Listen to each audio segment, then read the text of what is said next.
Is there anyone who would like to challenge me? Yes. Please. If there is no God, why do you spend your whole life trying to convince people that there isn't? Why don't you just stay home? Was the Can you repeat that? was the question? The question is, if there is no God, why spend your life and career trying to refute that? Why not just leave it alone and stay home? Fair enough. Well, it isn't my whole career, for one thing. It's become a major preoccupation of my life, though, in the last 8 or 9 years, especially since September 11, 2001, to try and help generate an opposition to theocracy and its depredations internationally. That is now probably my main political preoccupation. To help people in Afghanistan, in Somalia, in Iraq, in Lebanon, in Israel, resist those who sincerely want to encompass the destruction of civilization and sincerely believe they have God on their side in wanting to do so. Maybe I will take a few minutes just to say something that I find repulsive about especially monotheistic, messianic religion. With a large part of itself, it quite clearly wants us all to die. It wants this world to come to an end. You can tell the yearning for things to be over whenever you read any of its real texts or listen to any of its real, authentic spokesmen, not the sort of the pathetic apologists who sometimes masquerade for it. Those who talk, there was a famous spokesman for this in Virginia until recently, about the rapture, say that those of us who have chosen rightly will be gathered to the arms of Jesus, leaving all of the rest of you behind. If we're in a car, it's your lookout. That car won't have a driver anymore. If we're a pilot, that's your lookout. That plane will crash. We will be with Jesus, and the rest of you can go straight to hell. The eschatological element that is inseparable from Christianity. If you don't believe that there is to be an apocalypse, there is going to be an end, a separation of the sheep and the goats, a condemnation, a final one, then you're not really a believer. And the contempt for the things of this world shows through all of them. It's well put in an old rhyme from an English exclusive brethren sect. It says that we are the pure and chosen few, and all the rest are damned. There's room enough in hell for you. We don't want heaven crammed. You can tell it when you see the extreme Muslims talk. They cannot wait. They cannot wait for death and destruction to overtake and overwhelm the world. They can't wait for what I would call, without ambiguity, a final solution. When you look at the Israeli settlers, paid for often by American tax dollars, deciding that if they can steal enough land from other people and get all the Jews into the promised land and all the non-Jews out of it, then finally the Jewish people will be worthy of the return of the Messiah. And there are Christians in this country who consider it their job to help this happen so that Armageddon can occur, so that the painful business of living as humans and studying civilization and trying to acquire learning and knowledge and health and medicine and to push back can all be scrapped, and the cult of death can take over. That, to me, is a hideous thing in eschatological terms, in end times terms, on its own, a hateful idea, a hateful practice, and a hateful theory, but very much to be opposed in our daily lives, where there are people who sincerely mean it, who want to ruin the good relations that could exist between different peoples, nations, races, countries, tribes, ethnicities, who openly say they love death more than we love life, and who are betting that with God on their side, they're right about that. So when I say, as the subtitle of my book, that I think religion poisons everything, I'm not just doing what publishers like and coming up with a provocative subtitle. I mean to say it infects us in our most basic integrity. It says we can't be moral without Big Brother, without a totalitarian permission. It means we can't be good to one another. It means we can't think without this. We must be afraid. We must also be forced to love someone who we fear. The essence of sadomasochism. the essence of abjection, the essence of the master-slave relationship, and that knows that death is coming and can't wait to bring it on. I say this is evil, and though I do some nights stay home, I enjoy more the nights when I go out and fight against this ultimate wickedness and ultimate stupidity. Thank you.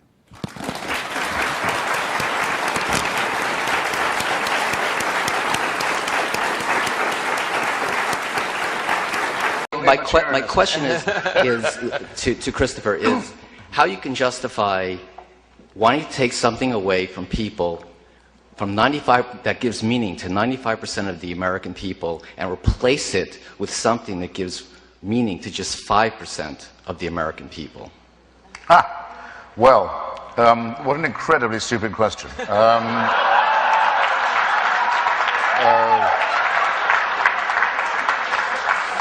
First, I've said repeatedly that this stuff cannot be taken away from people. It is their favorite toy, and it will remain so as Freud said in The Future of an Illusion, it will remain that way as long as we're afraid of death and have no problem, which is, I think, likely to be quite a long time.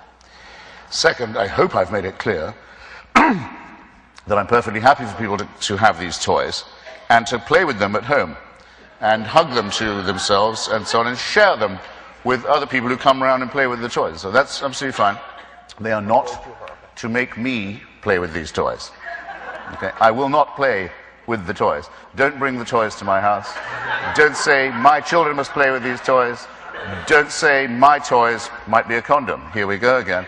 Are not allowed by their toys. I'm not going to have any of that. Enough with clerical and religious bullying and intimidation. Is that finally clear? Have I got that across? Thank you. Now, I am absolutely convinced that the main source of hatred in the world is religion and organized religion. Absolutely convinced of it. And I think it should be religion treated with ridicule and hatred and contempt. And I claim that right. Is it not the case that the spread of Christianity, about which you spoke so warmly and affectingly in your opening remarks, attributing it to the innate truth of the Bible story, was spread by that means, or because the Emperor Constantine decided to make Christianity the official religion of the Roman Empire? Which, in your view, contributed more to the spread of the faith? The Holy Spirit. I rest my case. You give me the awful impression, I hate to have to say it, of someone who hasn't read any of the arguments against your position ever. So what if God actually exists, sir? Would he not have been good to you? No. He wouldn't. Because if that were true, it would mean that I had an eternal supervising parent who would never die and let me get on with my life, never let me grow up, would keep me under surveillance. But you have, sir. And supervision every minute of my life, but you constantly asked me to be thanking and praising him. Yeah, I think it would that be wasn't part of the it would be like scenario. living in North Korea. I think it would be a horrible outcome. Well, not sure that God is Kim Jong-il, but what if what I said is true? Well, ask Kim Jong-il, he has a different opinion. Let's say that the consensus is that our species, we being the higher primates, Homo sapiens, has been on the planet for at least 100,000 years. In order to be a Christian, you have to believe that for 98,000 years, our species suffered and died, most of its children dying in childbirth, most other people having a life expectancy of about 25, dying of their teeth, famine, struggle, bitterness, war, suffering, misery, all of that. For 98,000 years, heaven watches it with complete indifference. And then 2,000 years ago thinks, that's enough of that. It's time to intervene. The best way to do this would be by condemning someone to a human sacrifice somewhere in the less literate parts of the Middle East. Let's appeal to the Chinese, for example, where people can read and study evidence and have a civilization. Let's go to the desert and have another revelation there. This is nonsense. It can't be believed by a thinking person. If it was true, it would have two further implications. It would have to mean that the designer of this plan was unbelievably lazy and inept, or unbelievably callous and cruel and indifferent and capricious. And that is the case with every argument for design and every argument for revelation and intervention that has ever been made. All of this could be part of a plan. There is no way an atheist can prove it's not. But it's some plan, isn't it, with mass destruction, pitiless extermination, annihilation going on all the time, and all of this set in motion on a scale that's absolutely beyond our imagination, in order that the Pope can tell people not to jerk off.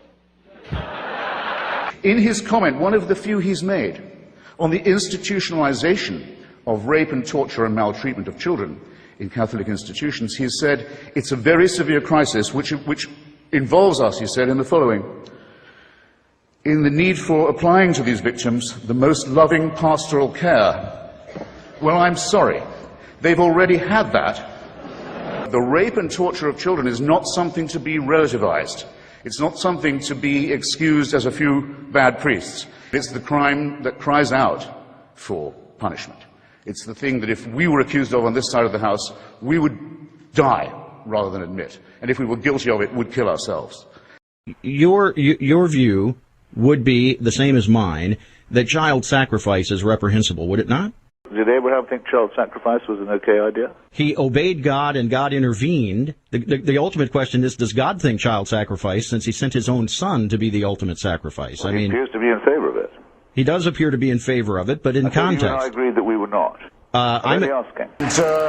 Not scorning the three delightful children who result, who are everything to me and who are my only chance of even a glimpse of a second life, let alone an immortal one. And I'll tell you something, if I was told to sacrifice them to prove my devotion to God, if I was told to do what all monotheists are told to do, and admire the man who said, yes, I'll gut my kid to show my love of God, I'd say, no, fuck you.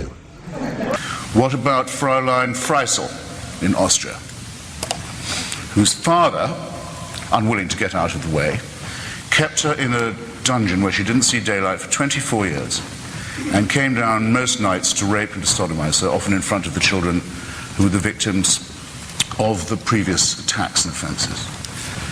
Imagine how she must have begged him. Imagine how she must have pleaded. Imagine for how long. Imagine how she must have prayed every day, how she must have beseeched heaven. Imagine, for 24 years, and no answer at all. Nothing.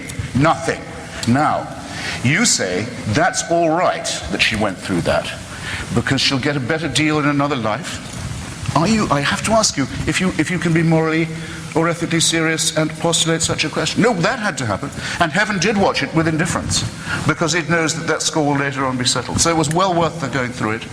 She'll have a better time next time. I don't see how you can look anyone in the face, or live with yourself, and say anything so hideously, wickedly immoral as that, or even imply it. There, that's my answer. Do you believe that God, if he's provided everything for you, has rights on your life? No. Because? Why should he? What gives him his right? Because he owns you. He's created everything for you. He's kept you alive. I don't want to be owned. I don't want to be owned, and I don't recognize anyone's right to own me. So ownership is a bad thing? Of people, yes. Oh, okay. It's been widely considered. I mean, I know the Bible does call for slavery, as it calls for genocide, but that doesn't make it right. It is a horrible idea that there is somebody who owns us, who makes us, who supervises us, waking and sleeping, who knows our thoughts, who can convict us of thought crime, thought crime, just for what we think, who can judge us while we sleep for things that might occur to us in our dreams, who can create us sick, as apparently we are, and then order us on pain of eternal torture to be well again. To demand this, to wish this to be true, is to wish to live as an abject slave. You've made the worst concession already. You've already said you're a slave. So, well, absolutely. After that, mere obedience to orders is a small offense. I readily admit that I'm a slave. I'm a slave of the Lord Jesus Christ. I'm glad of your chains. Yeah, well... it's absolutely fine for you, but you must leave me out of it. I don't want to be told that I have to obey these laws too, or that my children have to be taught this in school, or that laws have to be written to gratify the bizarre beliefs of a cult like yours. Well, but... That's the thing I would need you to understand. You're quite Sure. happy to believe this. Why can't you keep it to yourself? Why can't you keep your atheism to yourself?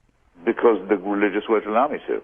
Because every time I open the paper, there's another instance of theocratic encroachment on free society, which I won't put up with which I will not put. Well, that's clear. What about the most important minority in the history of the world? Those who have never believed in God, those who believe that an ethical life is possible without religion. We have to be insulted and outraged every day by what we see, what we read. By slaughter and murder. Slaughter and murder and barbarism and insult and superstitious nonsense. We do not reply in kind. We don't say, we'll go and kill you if you go on insulting us like this. Do we get no credit for saying this? When has anyone ever said, what's it like to be insulted as someone who thinks that civilization is a real thing? Why is it always interfaith? Why is it always interdenominational? Why can't we say that all of these cults are equal and equivalent glimpses of the untrue? I know what's coming. I know no one beats these odds. And it's a matter of getting used to that and growing up and realizing that you're expelled from your mother's uterus as if shot from a cannon towards a barn door studded with old nail files and rusty hooks. It's a matter of how you use up the intervening time in an intelligent and ironic way and try not to do everything ghastly to your fellow creatures. I think it will one day be admitted with shame that it might have been in error to say that AIDS is bad as a disease, very bad, but not quite as bad as condoms are bad, or not as immoral in the same way. I say it in the presence of His grace, and I say it to His face. The preachings of His church are responsible for the death and suffering and misery of millions of His brother and sister Africans, and He should apologize for it. He should show some shame. There's another immoral injunction. Go love your own enemies. Don't be loving mine. My enemies are the theocratic fascists. I don't love them. I want to destroy them. For condemning my friend Stephen Fry for his nature. For saying you couldn't be a member of our church. You're born in sin. He's not being condemned for what he does. He's being condemned for what he is. You're a child made in the image of God. Oh, no, you're not. You're a faggot. And you can't join your church and you can't go to heaven. This is disgraceful. It's inhuman. It's obscene, and it comes from a clutch of hysterical, sinister virgins who've already betrayed their charge in the children of their own church. I would posit to you, Christopher, that there is no fundamental difference between what the Israelites did to the Amalekites and their surrounding neighbors or enemies than what the United States did justly in going into Iraq. Whether we did it principally for moral reasons, it certainly had a moral... Can you possibly for 1 second be morally serious as a human being and say that? Well, yes, I can. We fulfill what Iraqis did we exterminate? What Iraqis did we enslave? What Iraqi virgins did we keep for our soldiers, having killed the rest of their families? Well, what are you talking about, sir? But that's what I said. You took up all the time for my answer with your long, rather unlettered question. If you want to get good people to do wicked things, you need religion. What do I mean by that? I mean to say that who, when they see a newborn baby arriving in their life, if anyone's ever thought, even myself, well, maybe there is something to this. Look at the perfection of this little bundle. But they said, I tell you what, though, before we go any further, we need to get a sharp knife or a stone from somewhere and start hacking away at the genitalia of this little bundle. Because if we don't, we won't be doing God's will. Now, no moral person would do such a thing unless they thought it was divinely warranted. Christopher, I've got to call you down on referring to circumcision as genital mutilation. My son cried more at his first haircut than he did at his bris. And statistically... You weren't doing it right then. Statistically, the only long-term effect that it seems to have on people is it increases their chances of winning a Nobel Prize. I can't find the compulsory mutilation of the genitals of children a subject for humor in that way, or flippancy in that way. What if a Muslim was to say to you just now, my little girl cried more at her first haircut than when I cut off her clitoris? What would you think of me if I was to say such a disgusting thing? That a person as humane as yourself can sit here and think of that as a fit subject for humor shows what I mean. Religion makes morally normal people say and do disgusting and wicked things, and you've just proved my point for me. Well, I want to make it clear in our closing moments here, Christopher. I don't consider you an enemy. I don't consider you But I'm very sorry to hear that. Well, I know, because you want me to be your enemy. Excuse me, you are my enemy. Well, but you're not my enemy. How you can figure that? No, because I don't feel a need to have to silence Christopher Hitchens. Well, you don't have a chance of doing that. I don't mean that at all, but I mean your preachments are evil and they're a direct threat to the survival of civilization. So if you don't consider me an enemy, you don't know an enemy when you see or hear one.